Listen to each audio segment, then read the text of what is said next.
So hello again guys. So ang pag-uusapan natin ngayon is itong mga accessories na nilagay namin dito sa car, which is I think for a very first time driver. Okay, very essential. So yung mga iba, not that too essential, but for me, gamit na gamit ko sila. Okay, so let's start with this one. Yan.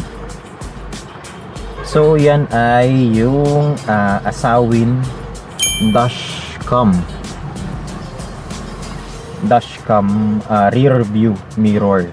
So kung titignan nyo, parang rear view mirror nga siya, pero it's actually a dashcam na linagay namin dun sa original rear view mirror. And then yan, so this is the front facing camera, which is HD siya, 1080p.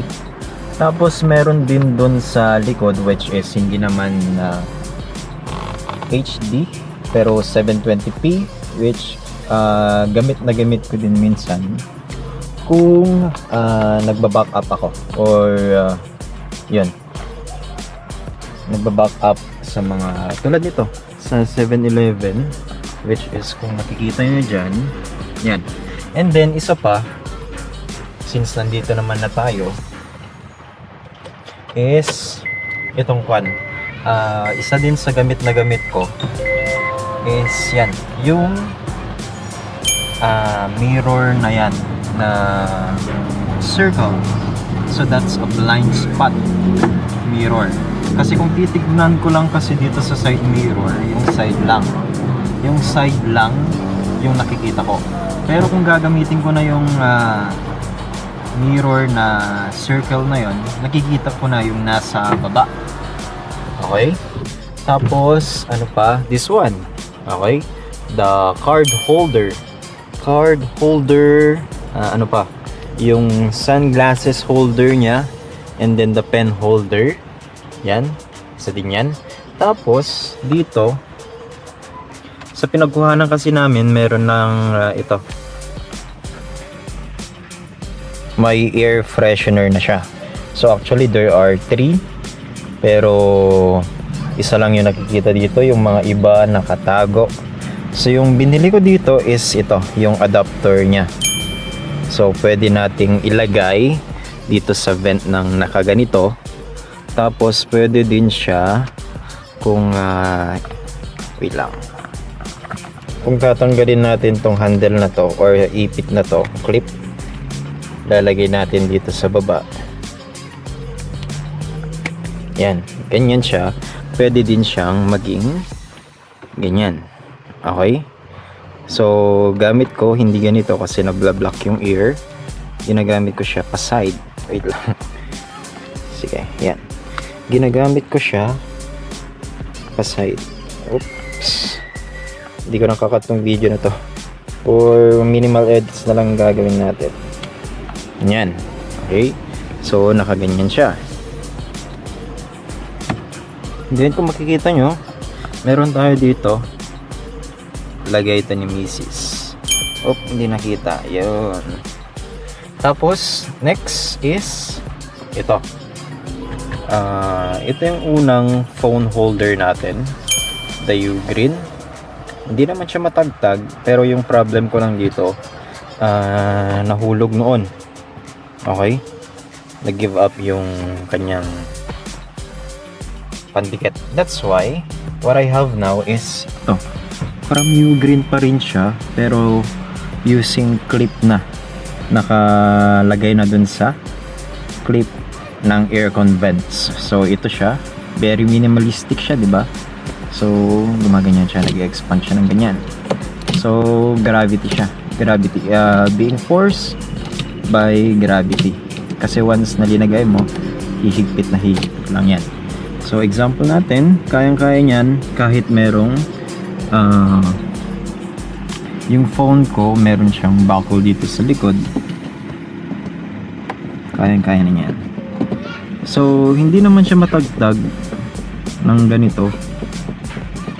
Okay, next, ano ba yung linagay natin dito?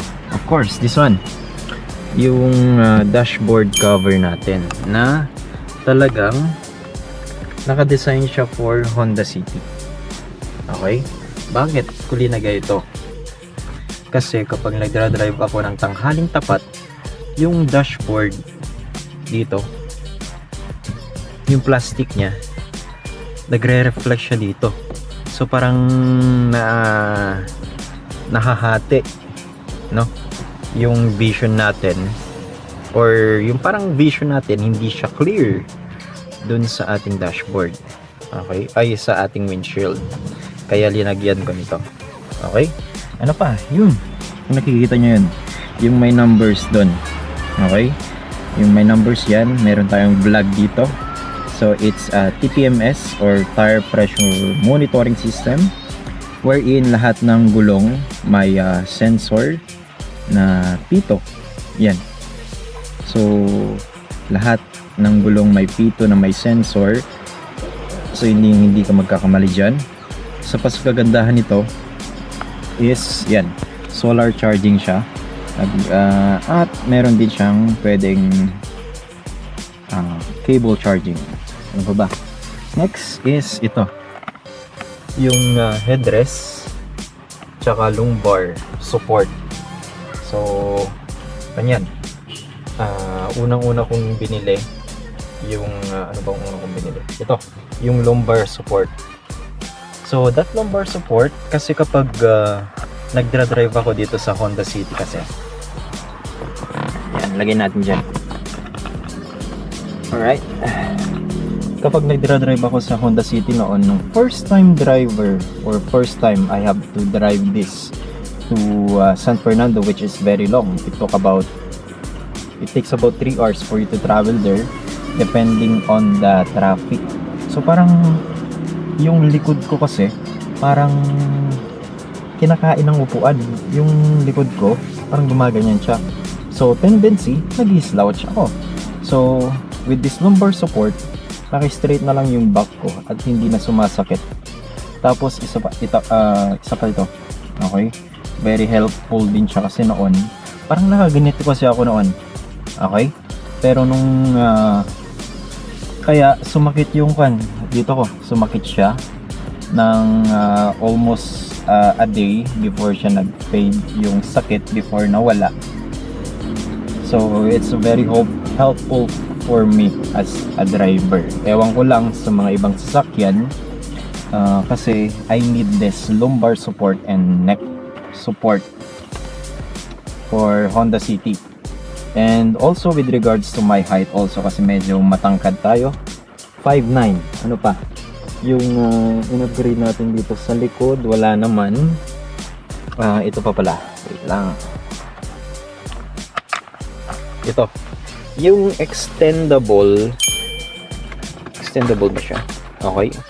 Extendable, hindi naman siya, rotatable, tsaka expandable yung kanyang size. Okay?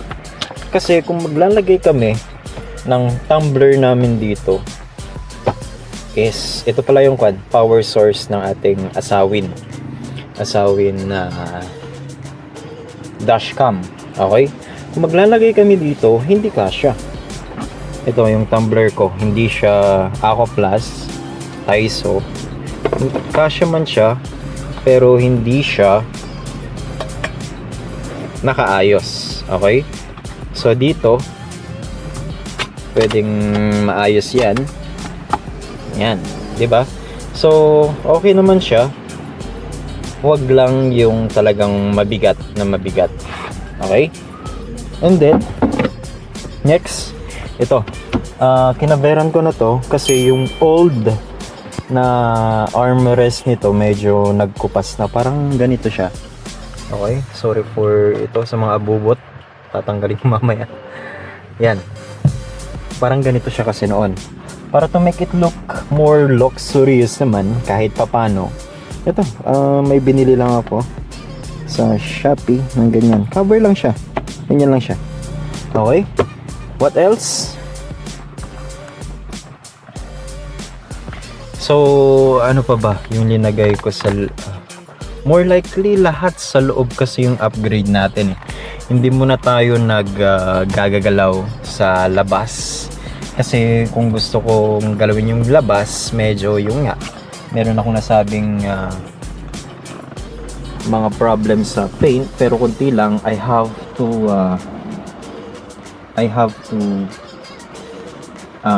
have some remedy for those one before natin pagandahin yun nasa labas.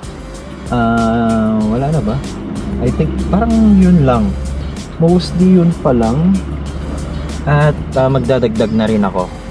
Kung nakikita nyo yung kulay gray doon, that's the bamboo freshener ba? Yung basta yan yung nag-absorb ng odor na kapag i-recharge mo siya, ipapainit mo. Tsaka yung payong na yun, yung inverted payong, inverted handle na payong. So yun yung mga dinagdag natin. Tsaka yung old na nagustuhan ko na naman is ito, yung meron tayong deep dish matting, specifically for, of course, may tatak yan. Hindi ko na binili to, kasama na rin yan. Yan, I hope nakikita. Specifically for Honda, pero linalagyan pa rin namin ng punas or ito, para mas hindi siya agad marumihan. Tulad nyan, ngayon. Yan, so marami na ring mga marami na ring mga pamunas na nabili. Tapos isa pa to sa meron ako, ito, paint pen, black pearl. Black na lang yung kinuha ko kasi yung color ng car namin is ano na kanina, yung color ng car kasi namin ay sparkling brown. Kaya ang akala ko ito yung brown na rin, pero yun pala yung kulay. So anong bang gamit nito? So gamit to kapag meron akong nakikitang mga nabakbak na mga paint na maliliit lang, parang pan lang. Kasi ang gamit nito parang nail polish. Kinakover niya yung mga maliliit lang na mga gas-gas or scratches na hindi na kayang tanggalin ni turtle wax. So naka ready lang siya dito.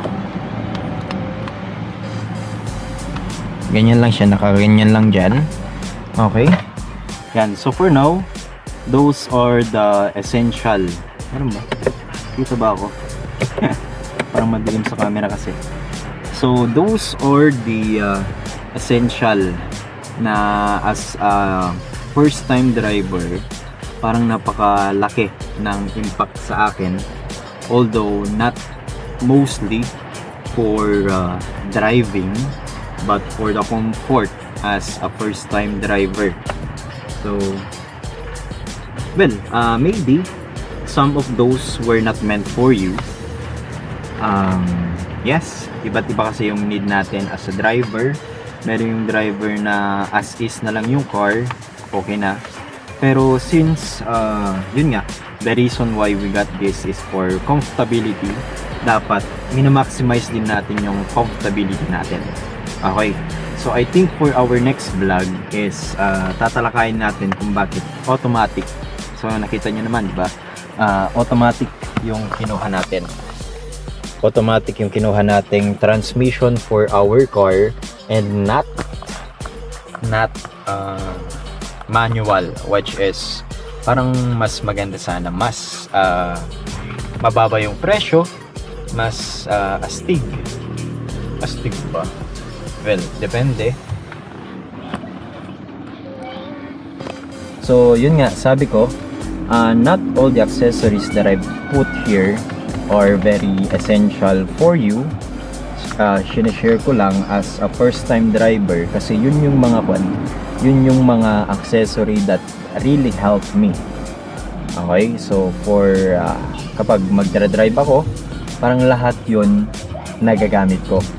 Okay, so for me it's very essential, and for you it might not be that so much essential. So yan, so I think we'll see on the next vlog. umuulan kasi ngayon, kaya hindi ko napakita yung kwan. Meron din pala tayong deep dish matting dun sa likod, sa trunk. Naka-design talaga siya for trunk ng Honda City GM2 3. Okay? Ano pa ba? Yung pwede natin i-share. So, actually hindi ko pa tinanggal ito. Yung steering wheel cover. Ang ganda kasi. Parang, parang, ano na yun? Carbon. Parang carbon kasi. Pero hindi ko pa nakita yung sa loob nito. Hindi ko na tinatanggal. Hindi ko na tinanggal. Okay? Okay. So, that's all about the accessories. Now, very essential for me as a first-time driver. So, see you on the next vlog.